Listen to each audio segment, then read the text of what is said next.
السلام علیکم ورحمۃ اللہ۔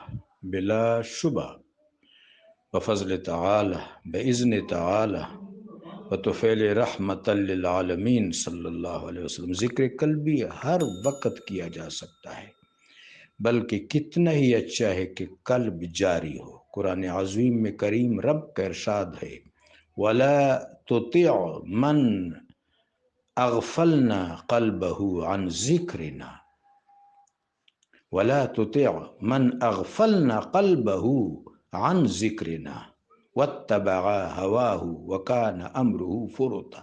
اے میرے حبیب علیہ الصلوۃ والسلام، وہ شخص قابل اعتنا نہیں ہے جس کی شقاوت کی وجہ سے ہم نے سزا کے طور پر اس کا دل اپنے ذکر سے محروم کر دیا ہے، غافل ہو گیا ہے، اور وہ اپنے ہوائے نفس کی پیروی کرتا ہے، نفس امارہ کی، اور اس کے کام افراط و تفریط کا شکار ہے۔